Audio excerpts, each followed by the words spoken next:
Vamos ler o texto de Mateus, capítulo 6, do versículo 9 ao 13, que é a oração do Pai Nosso, que é a oração que nós sabemos de cor e salteado. É a oração, pelo menos aqui no Brasil, né, que é um país bem religioso, é a oração que mais se sabe fazer. Mateus capítulo 6, versículo 9 ao 13, diz assim: Portanto, vós orareis assim: Pai nosso que estás nos céus, santificado seja o teu nome.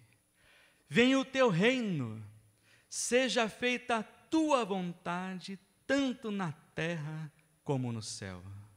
O pão nosso de cada dia dai-nos hoje. Perdoa nossas dívidas, nossos pecados, assim como nós perdoamos aos nossos devedores, aos nossos ofensores.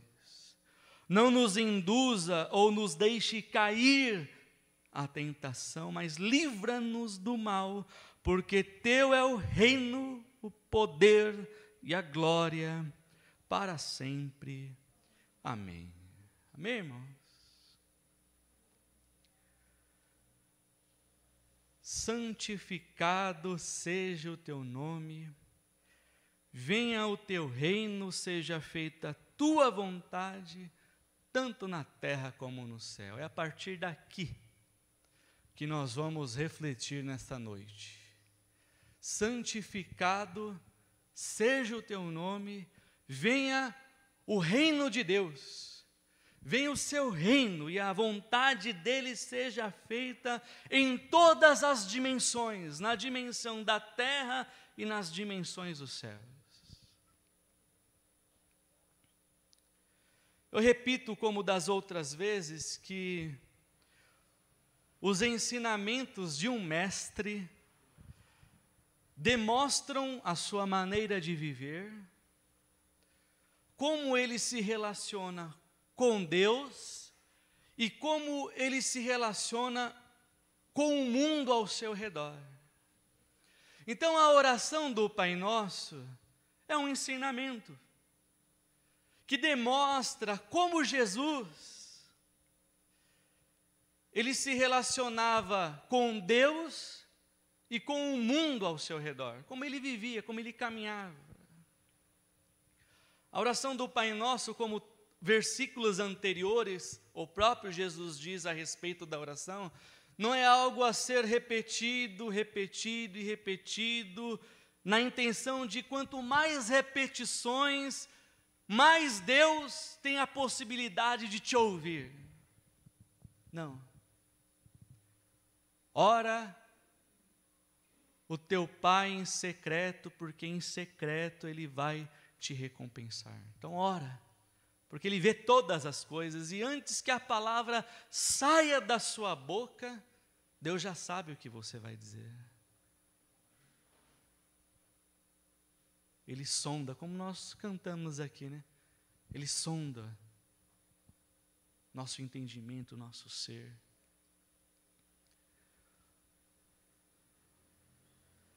Então, na oração do Pai Nosso está embutido um conjunto de ensinamentos de como se relacionar com Deus e se relacionar com o mundo que está ao nosso redor, à nossa volta. E santificado seja o teu nome. Como que eu vou explicar isso para vocês? Eu pensei da seguinte forma, eu vou falar um pouco o que é oposto. O que é o oposto de santificar o nome de Deus. Eu acho que vai ser mais fácil. O Brasil, irmãos, ele é um país religioso. Aqui, nós abraçamos, né, esse país abraça uma variedade imensa de pessoas de outras nacionalidades. Em consequência, vem junto o seu conjunto de fé, o seu conjunto de crenças. Então, no Brasil, nós temos pessoas de várias nacionalidades que vieram para cá, se estabeleceram aqui e consigo trouxeram os seus costumes, as suas crenças, né? Então, o Brasil tem uma pluralidade, uma variedade imensa de religião. E algumas delas se destacam e têm grande influência, grande disseminação, que são as religiões de cunho cristão, vamos dizer assim. Eu fiz uma pesquisa rápida, e no que diz respeito às religiões de origem cristã, e isso engloba a fatia dos católicos e a fatia dos evangélicos e as suas ramificações. Então, no Brasil, se estima que 50% da população é católica. E se estima que 31% da população é evangélica. Então, fizeram um censo, uma pesquisa tipo Ibope, Datafolha, dessas pesquisas que se fazem em grande escala. E as pessoas responderam, 50% das pessoas que responderam essa pesquisa se identificaram como católicos. Sabe lá se é praticante ou não praticante, se, enfim, não tem a categoria, vamos dizer assim, são católicos. E 31% dos que responderam essa pesquisa se identificaram como evangélicos. Sejam os que estão frequentando uma igreja ou estão em casa, enfim, sem esses detalhes. 31% respondeu que é evangélico.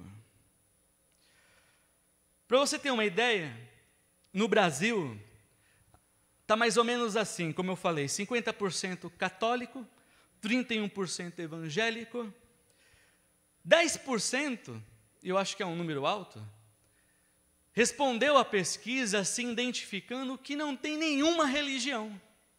Respondeu, não tenho nenhuma religião, não vou nem para lá, nem para cá, nem para acolá.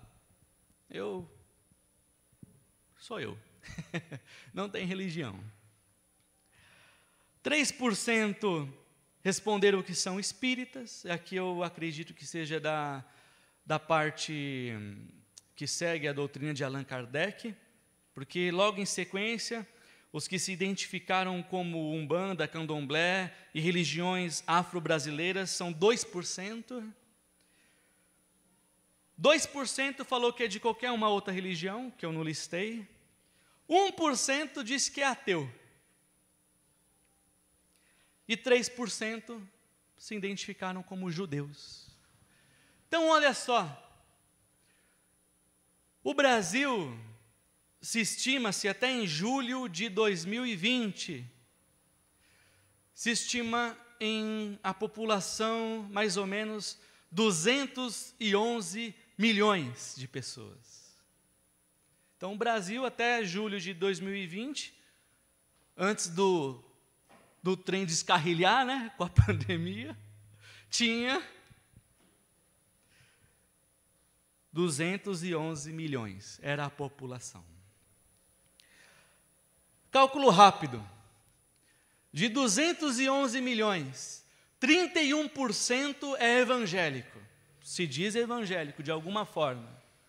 Então quer dizer que numa população de 211 milhões de pessoas que é o Brasil, 65 milhões de pessoas se identificam como evangélicos.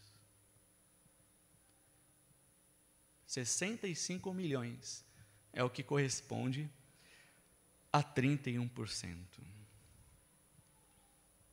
Jonatas, mas o que isso tem a ver com a pregação, que eu não estou entendendo até agora?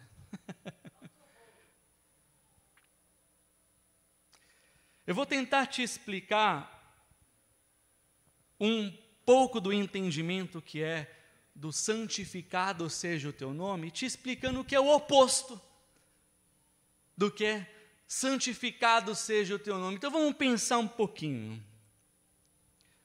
O oposto de santificado seja o teu nome, ou santificar o nome de Deus, ou santificar-se em nome de Deus.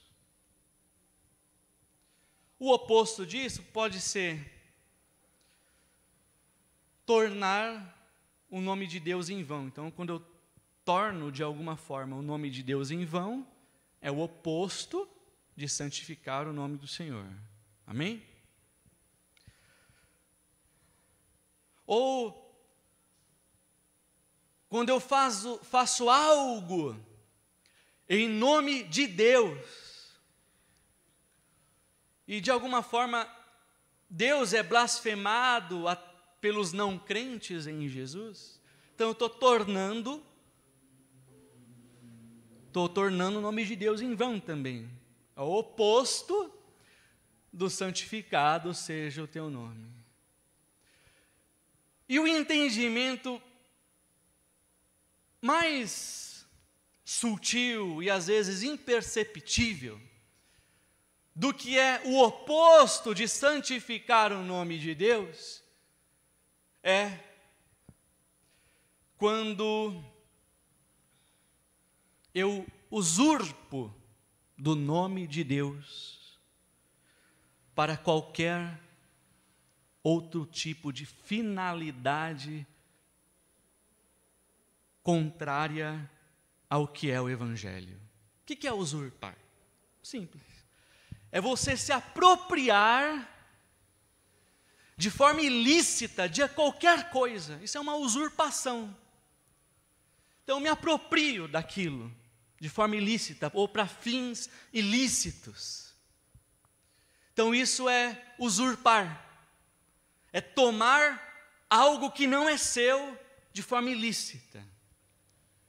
Ou agir em nome de alguém de forma ilícita. Isso é usurpação do nome de Deus. Ou isso é usurpação. E uma das formas que é o oposto de santificar o nome do Senhor é isso. Se usurpar do nome de Deus. Tá, Jonatas, usurpar o nome de Deus, a população do Brasil é 211 milhões, 65 milhões, estima-se que são evangélicos. Que isso tem a ver ainda? Bom, de olho nessa fatia de 61 milhões de pessoas,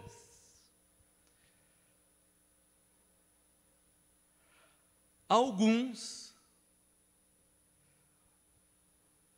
usurpam do nome de Deus para atrair para si a atenção dessa fatia que de alguma forma intensamente ou de alguma forma busca a Deus ou de alguma forma crê na Bíblia ou na palavra de Deus. São 65 milhões.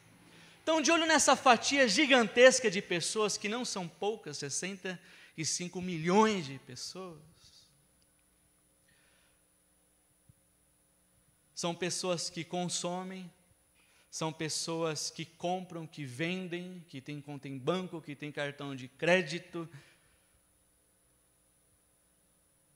De olho nisso, tem uma tendência de usurpar-se o nome de Deus, ou tornar o nome de Deus em vão, ou usar o nome de Deus em benefício próprio, autopromoção ou enriquecimento.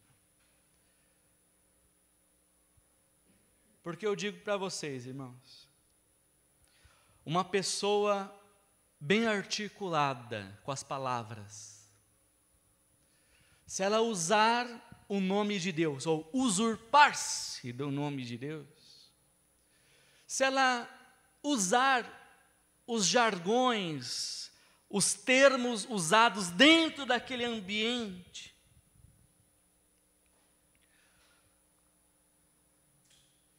eu digo para você, ela consegue justificar qualquer ato dela, ela consegue justificar qualquer ato dela se passando por algo correto. Se passando por algo correto. Ainda que ilícito, ainda que errado, ainda que contrário. Eu vou dar um exemplo, mas que exemplo besta que eu vou dar, mas eu vou usar esse aqui, para a gente tentar aplicar isso na realidade mesmo. Quem aqui tem o costume de assistir vídeos no YouTube? Todo mundo, né, irmãos? É normal, né? Eu também. Aprendi a desenhar assistindo vídeo no YouTube. Não sabia desenhar uma bolinha. Eu consigo desenhar um retrato já. Então, tem muita coisa boa, né?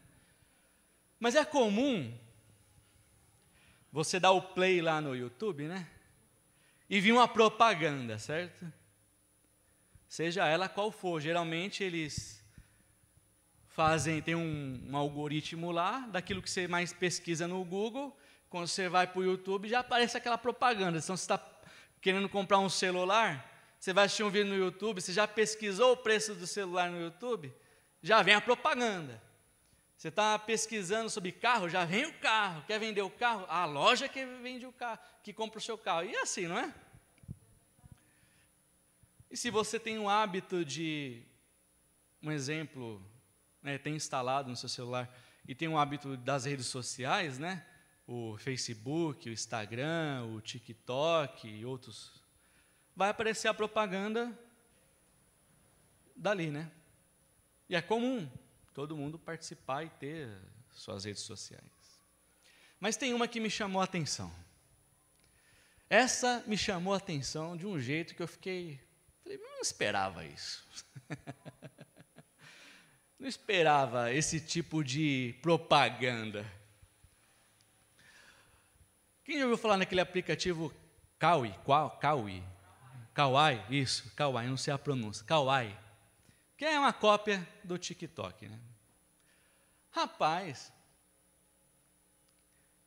me veio uma propaganda deles assim, mais ou menos assim, eu devia até escrito aqui, palavra por palavra, mas é mais ou menos assim.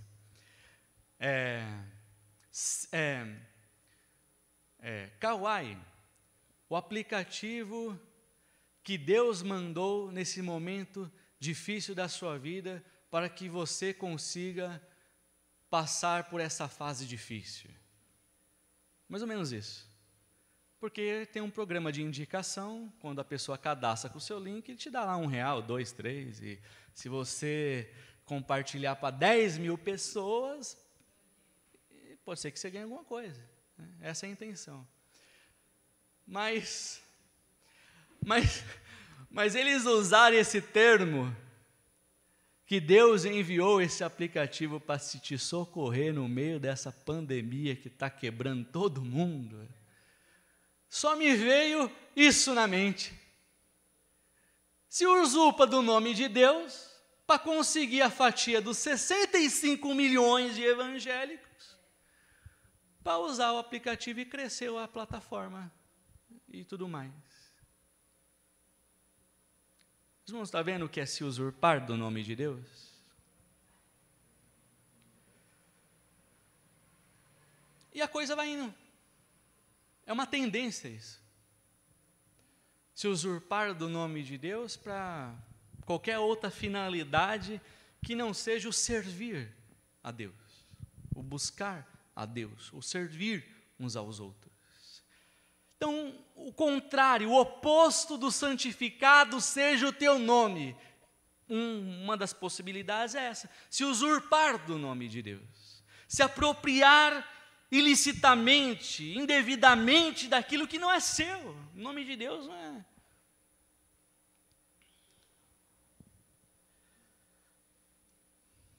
A gente está em 2021. O ano que vem vai acontecer a mesma coisa que aconteceu em 2018. Vai vir os enviados de Deus para governar o país. E eles vão atrás de quem? Das igrejas. Pedir os votos. Os pastores mercenários chega nas reuniões com os políticos, fala, olha, eu tenho no Brasil inteiro 100 mil membros. E aí? O que nós pode negociar com esses 100 mil membros?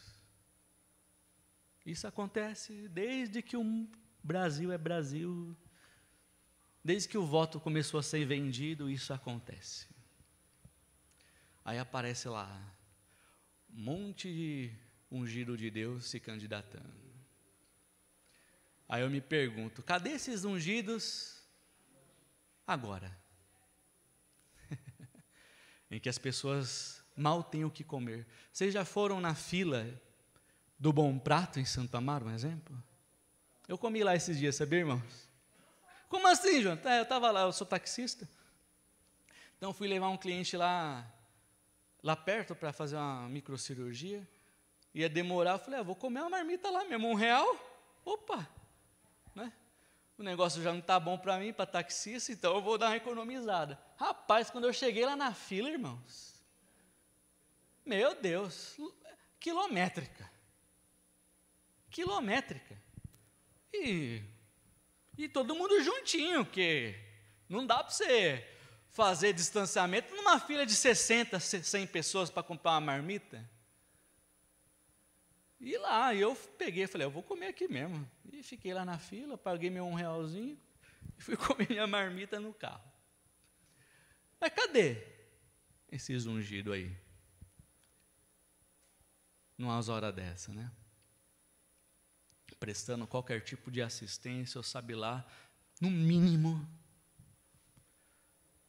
evangelizando e orando e clamando a Deus. Some tudo. Mas na hora de que seus interesses estão em pauta, se usurpam do nome de Deus e arrastam multidões. O que é oposto ao santificado seja o teu nome? Para você entender um pouquinho mais. Isso acontece, agora eu falo mais no meio religioso mesmo. Líderes, lideranças, que se usurpam do nome de Deus, ou seja, como posso falar? Quer ser tratado como rei, a última bolacha do pacote. Quer dar tratamento preferencial, porque é líder de alguma coisa dentro do ambiente religioso. Parece que não lê a Bíblia, pô. Porque se você é líder, entre aspas, você está lascado, porque é aí que você tem que servir. Não foi isso que aconteceu com Jesus? Quem lavou os pés dos discípulos? Na hora da cruz, quem estava lá? Pendurado no madeiro. Era o líder. O que aconteceu com os discípulos? Igual o rato, cada um no seu bueiro ali, quando Jesus estava sendo crucificado. Não tem tratamento especial. Inclusive Tiago, a carta de Tiago, quando ele fala assim, se você quer ser líder de alguma coisa, é melhor que você não queira ser líder, porque é trabalho, é obra, é mão no arado. Já viu o arado, irmãos? Antigamente como é que era?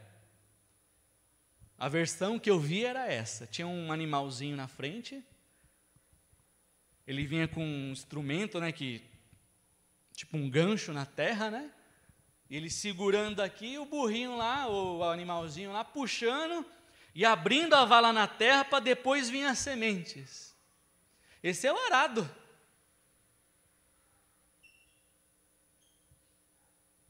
Esse é o arado. É esse arado que nós pegou na mão. Não tem privilégio em pegar no arado, só tem trabalho. Só tem trabalho, pegou no arado é só trabalho. Eu vou falar aqui porque eu posso falar de mim, porque eu sei o que eu faço ou não faço. Mas faz 21 anos que eu estou com a mão nesse arado. E é só trabalho. É só trabalho. Eu me lembro, e glória a Deus por essas experiências que eu tive. Na época, né, eu e a Patrícia, a gente nem era namorado. Na época, 20 anos atrás, a gente ia evangelizar nos ônibus, irmãos. Era muito gostoso. Era muito gostoso.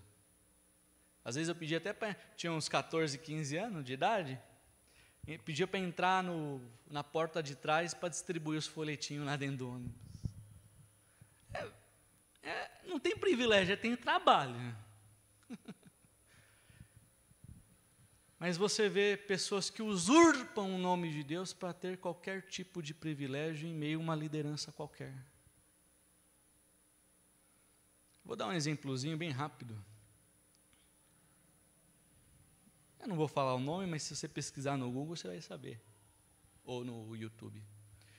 Tem um líder religioso do meio evangélico que, durante mais de 20 anos da ministério dele, ele pregou com ênfase, mas ênfase absurdas. Pregou com ênfase a teologia da prosperidade. Mas pregou mesmo. Enriqueceu com a teologia da prosperidade. Mais de 20 anos ele já veio para gringo, já veio para o Brasil fazer a cruzada, encher estádio, e deu a prosperidade e aquela coisa, né? Quando foi em 2019, um sobrinho dele, cheio de toda essa coisa, né? Publicou um livro contando todos os podres dele. E esse livro vendeu, mas vendeu demais. A popularidade desse rapaz foi lá embaixo, né? Aí ele veio a público dizer que estava arrependido da teologia de prosperidade, e blá, blá, blá, e blá, blá, blá. Não sei se arrependeu ou não. Mas foram mais de 20 anos usando o nome de Deus para se enriquecer. Isso eu falo dos nossos, que, entre aspas, né, evangélicos. Mas isso acontece em todas as outras religiões, e você sabe. No Brasil já aconteceu vários fatos, né? Então se usurpam, tem um que tem um nome... João do quê, irmãos? João de Deus, né? Você vê. Se usurpam, é Deus até no nome. Irmãos,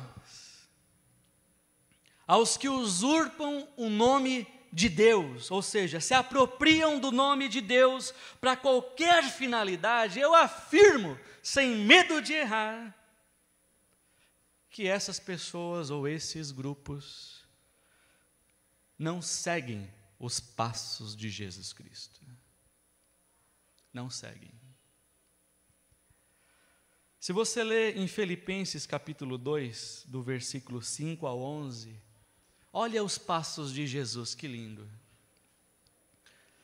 Filipenses capítulo 2, do versículo 5 ao 11, é isso, é esse sentimento que tem que estar dentro de nós, para que o nome de Deus seja santificado em nós, ou por intermédio de nós.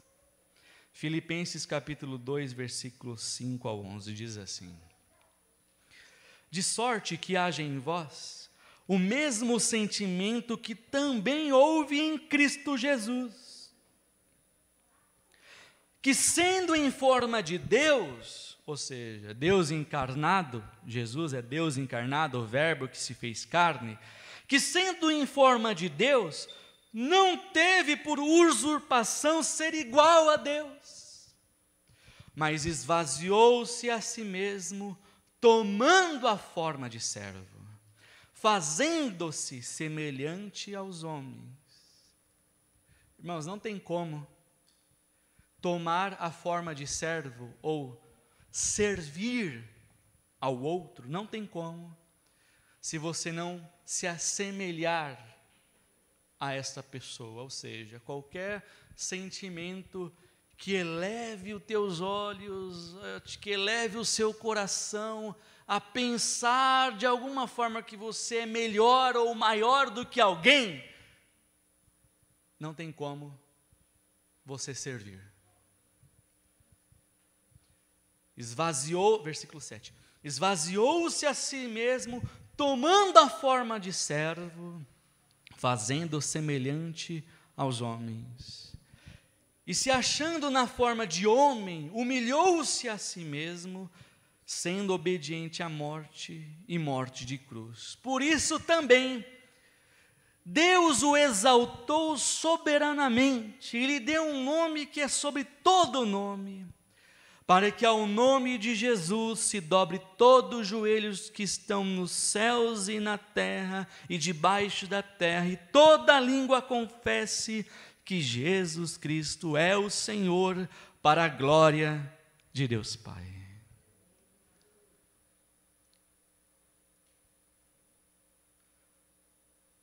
Como eu santifico o nome de Deus na minha vida?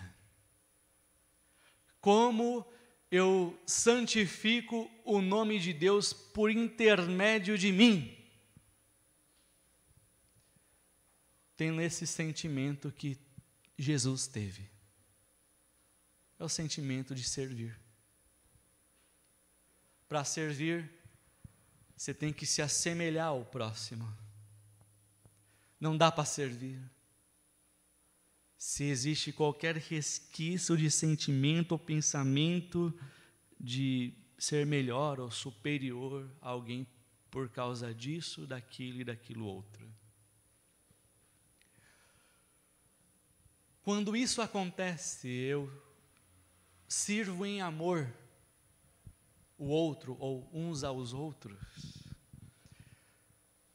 É um processo, acontece o que aconteceu com Jesus. O que aconteceu com Jesus? E toda língua confesse que Jesus Cristo é o Senhor, para a glória de Deus Pai.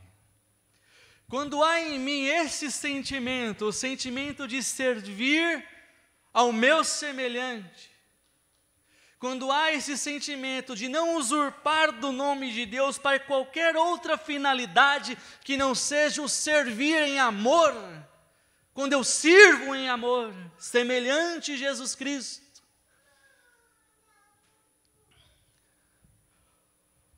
o Pai é glorificado em seus filhos. O Pai é glorificado em você. Santificado seja o nome do Senhor ao eu servir uns aos outros em amor. Santificado seja o nome do Senhor. Venha o teu reino, seja feita a tua vontade, tanto na terra como no céu. O reino de Deus. Em resumo, pensa aí comigo, irmãos. Em resumo, dentro do que você entende, né? O que se consiste ser o reino de Deus? Você já fez essa pergunta para você? O que é o reino de Deus? Já se perguntou? Comece então a se perguntar. O que é o reino de Deus? Quais as possibilidades do que pode ser o reino de Deus? Já se perguntou?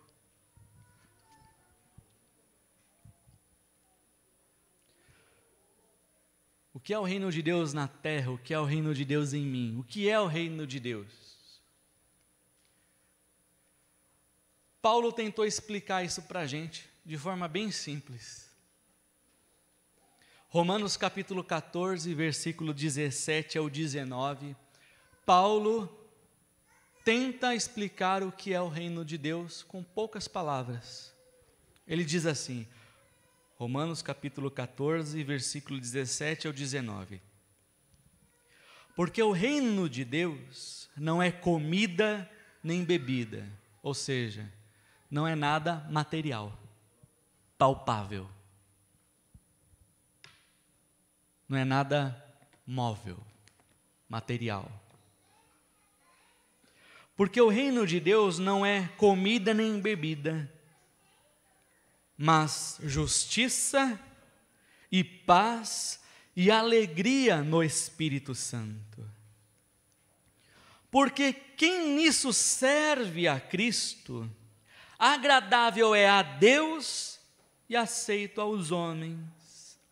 Sigamos, pois, com as coisas que servem para a paz e para a edificação de um para com os outros. Então, o reino de Deus, Paulo tentou explicar, não é comida e nem bebida, não é nada material, não se pode ver, não se pode apalpar.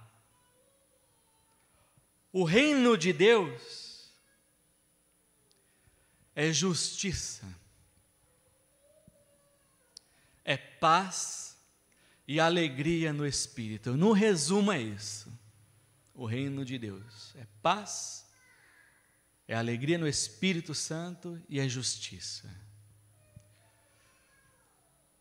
Quando fala em justiça, é muito complicado.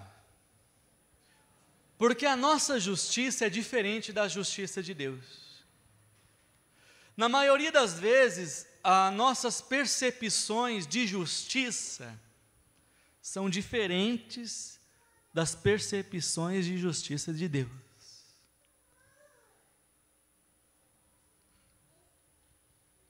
Como assim, Jonatas? Um exemplo, no Sermão da Montanha, Jesus disse assim, para aqueles que estavam lhe ouvindo: se a justiça de vocês não exceder a justiça dos escribas e dos fariseus, de modo nenhum vocês vão conseguir entrar no reino dos céus. Então, o reino de Deus é justiça. E Jesus, no Sermão da Montanha, disse: olha, se a justiça de vocês, se aquilo que vocês entendem por justiça, não exceder a justiça dos escribas e fariseus, vocês não vão conseguir entrar no reino dos céus. Então vamos lá. Quem eram os escribas e fariseus? Quem já está um pouquinho mais, ambientado com o Novo Testamento? Escriba era alguém que copiava, estudava e interpretava as Escrituras. Então, o escriba, a vida dele era fazer cópias da Torá, do Antigo Testamento. E eram cópias fiéis. Então, ele sentava lá na mesinha dele e passava anos, fazendo cópias da Torá. Por ele ficar anos e anos ali, fazendo cópias fidedignas, cópias fiéis aos originais, vamos dizer assim, ele também começou a estudar os possíveis significados ou a interpretar aquilo que ele estava copiando. Então você vai ver no Novo Testamento os escribas também serem identificados como os doutores da lei, ou os mestres da lei. Então, quando você lê no Novo Testamento, os doutores da lei expulsaram Jesus da sinagoga, ou os mestres da lei questionaram Jesus a respeito de alguma coisa, é referência aos escribas, aqueles que passavam praticamente a vida toda fazendo cópias da Torá.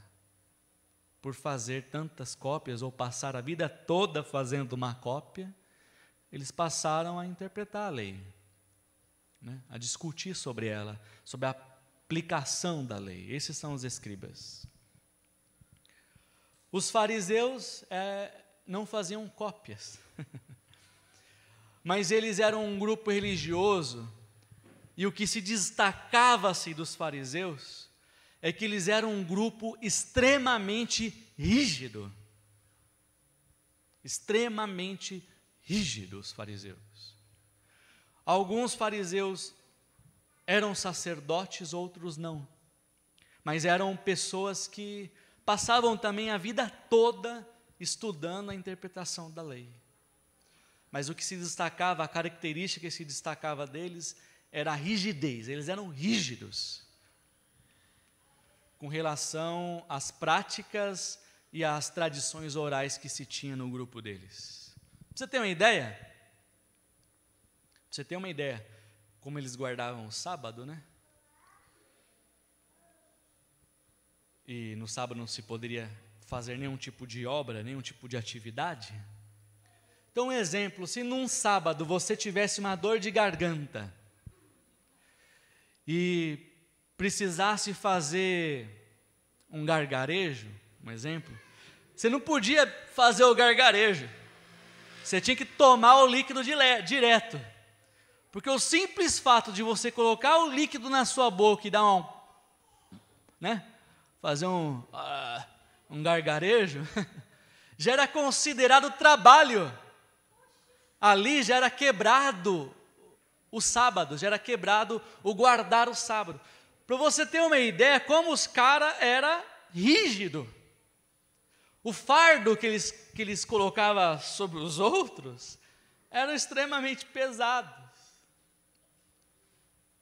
Foi nesse ambiente que Jesus falou: olha, vinde a mim os cansados, os sobrecarregados, os oprimidos, porque em mim vocês vão encontrar descanso para a alma de vocês, porque o meu fardo é leve, o meu jugo é suave. Ou seja, o que eu ensino para vocês não é nada rígido, que não é alcançável, que não é possível.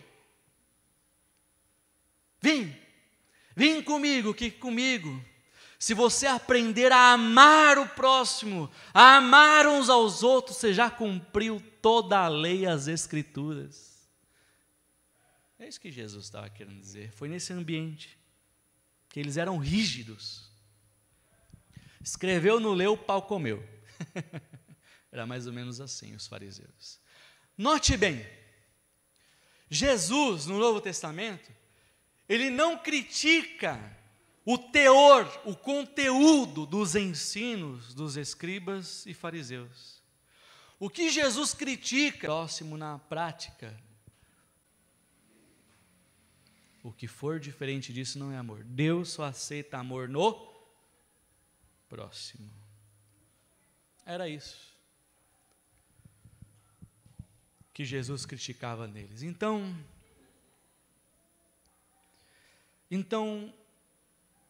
como é que a nossa justiça excede a dos escribas e fariseus? Porque o reino de Deus, num resumo, ele é justiça.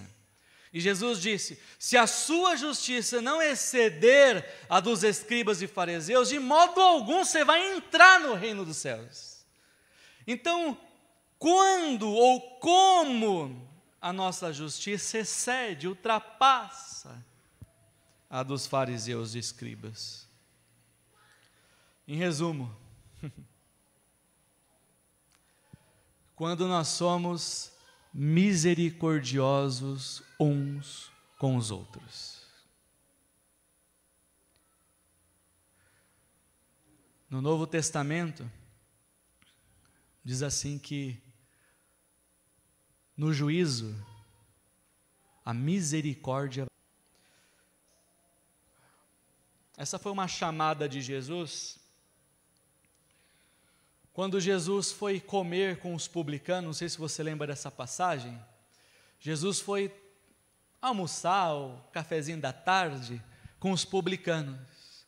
E os judeus, de modo geral, odiavam os publicanos porque eram funcionários do governo que cobravam altos impostos, enquanto o governo estava lá, desfrutando do caviar, o povo estava comendo o resto. Resumo era isso. Alguma semelhança, irmãos? Então eles eram odiados. E Jesus foi lá tomar um cafezinho da tarde com os publicanos. Aí os fariseus começaram: quem é esse mestre que come com os publicanos e pecadores? Quem é esse? Que mestre é esse? Que rabino é esse? Que professor é esse? Que come com os publicanos, cobradores de impostos, ladrões? Aí Jesus, ouvindo isso, falou assim: não necessita de médicos sãos, mas sim os doentes. Aí ele disse assim, ide, ou seja, caminhe, viva a sua vida e aprenda o significado de misericórdia. Faz as suas coisas, vai estudar, vai trabalhar, vai brincar, vai se divertir, mas entenda o significado disso. Misericórdia eu quero e não sacrifícios, porque eu não vim a chamar os justos, os santos, eu vim chamar os pecadores ao arrependimento. Quando a minha justiça excede a dos escribas e fariseus, quando eu aprendo o significado de misericórdia, aí a minha justiça começa a exceder a dos escribas e fariseus. Porque, irmãos, gente, o acusador, já basta o diabo e meia dúzia que está por aí, não é verdade? Para acusar, para pôr defeito, para te pôr para baixo, já basta o diabo e meia dúzia de desantenado que tem por aí. Ide, aprenda o significado de misericórdia. Misericórdia eu quero, e não sacrifícios. Assim minha justiça começa a exceder. Para terminar, o reino de Deus é paz. As bem-aventuranças, Mateus capítulo 5, versículo 9. Bem-aventurado os pacificadores, porque eles serão chamados filhos de Deus. Paulo disse, o que é o reino de Deus? Não é comida, não é bebida, não é nada palpável. O reino de Deus é justiça. O reino de Deus é paz.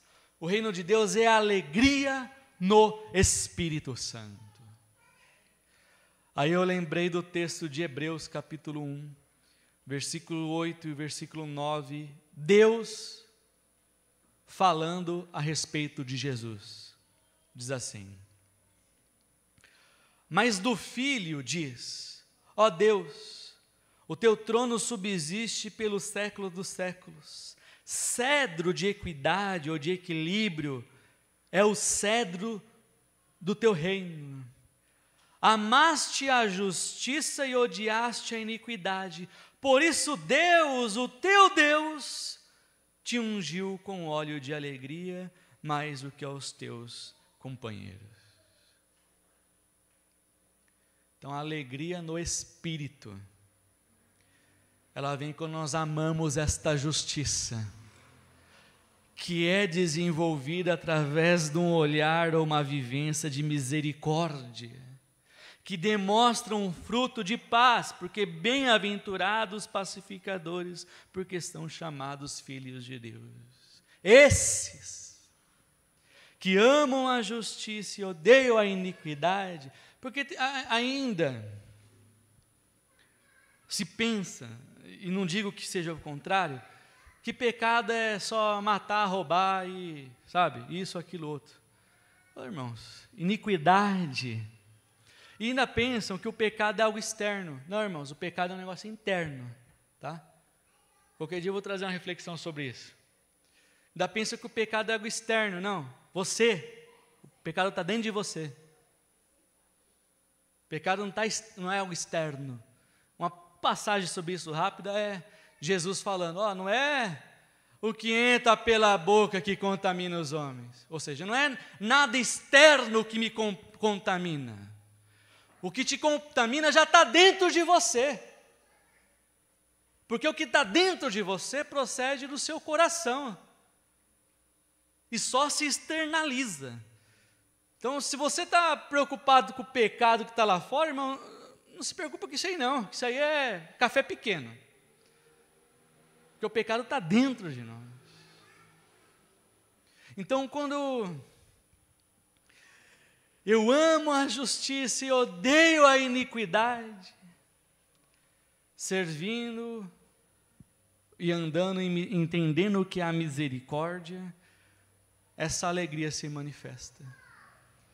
Porque é impossível seguir esse traço ou esses passos de Jesus e não chegar nesse processo da alegria, no Espírito. Pois bem, santificado seja o teu nome, venha o seu reino. A oração de um mestre demonstra sua maneira de viver, como ele se relaciona com Deus, como ele se relaciona com o mundo ao seu redor.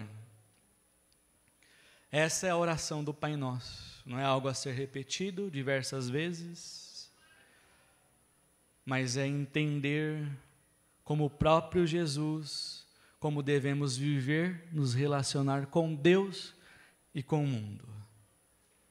Resumão, santificado seja o nome do Senhor, através do nosso serviço uns aos outros em amor. Venha o reino de Deus, pela justiça desenvolvida através da misericórdia, a paz e a alegria no Espírito. Porque Ele não veio para os santos ou para os justos, Ele veio para os pecadores e doentes, a fim de que sejam salvos. Misericórdia quero e não sacrifício. Que você na sua vida busque esses significados em Deus, em nome de Jesus. Amém, irmãos? Pode aplaudir a palavra de Deus. Oh, glórias! Vamos orar, irmãos? Vamos orar? Apresente aí o seu familiar, o seu amigo. Apresente as pessoas que cruzou o seu caminho aí nessa semana. Se você tem alguma coisa que está te inquietando, né? Eu até comentei com a minha esposa, falei, essa semana meu coração está saltando pela boca de ansiedade. Por várias coisas que estão acontecendo. Então, vamos orar, né? Vamos orar. Ora quem melhora. Feche seus olhos. Senhor nosso Deus e nosso Pai, glórias ao teu nome, Senhor, que estamos aqui aprendendo da sua palavra, aprendendo do seu evangelho. Glórias ao seu nome, Senhor, por cada pessoa que está aqui nesta noite. E clamamos, Deus, para que possamos caminhar nesta terra e aprender o significado de que misericórdia eu quero e não sacrifícios. Aprender o que é o seu reino, o que é a sua justiça, o que é a sua paz, o que é a sua alegria no Espírito. Então, Espírito Santo de Deus, trabalha em nosso ser, trabalha na nossa mente, no nosso entendimento, trabalha no nosso coração. Afasta de nós toda mentira, todo espírito do engano, afasta de nós tudo aquilo que inconscientemente nos conduz a usurpar o nome de Deus para qualquer coisa. Nos ensina a servir, Deus, para que o teu nome seja santificado, para que o nome do Pai seja glorificado. Senhor nosso Deus, cuida dos seus filhos, das suas filhas. Cuida do coração de cada um que está aqui, de cada um que nos assiste pelas redes sociais. Manifesta a tua glória, Deus. Cuida do coração de cada um, porque são tempos difíceis, tempos de insegurança, de incertezas. Mas nós escolhemos viver pela fé na sua palavra, pela fé nos seus cuidados, pela fé, de que o Senhor é o nosso Pai, nosso Paizinho, que ainda que falte as palavras na nossa boca, o Senhor sabe o que desejamos, sabe o que sentimos, sabe o que esperamos, sabe de cada um de nós o que se passa na nossa mente e no nosso ser. Então que o nosso coração esteja firmado nas suas promessas, nas suas palavras, na esperança do seu socorro, da sua ajuda, Deus. Os tempos são difíceis, mas tudo passa. Tudo é passageiro. O seu reino não se consiste em nada material, em nada palpável. O seu reino é um reino eterno. Tudo passa, mas a sua palavra não passa. Então guarda o nosso coração na sua palavra, no seu amor, na sua misericórdia. Guarda o coração de cada um que está aqui, para que não venhamos nos desviar nem para a esquerda, nem para a direita, mas os nossos olhos estejam no autor e consumador da nossa fé, que é Jesus Cristo, teu Filho eterno. Aleluia, Senhor. Que os seus milagres aconteçam na vida de cada um que está aqui.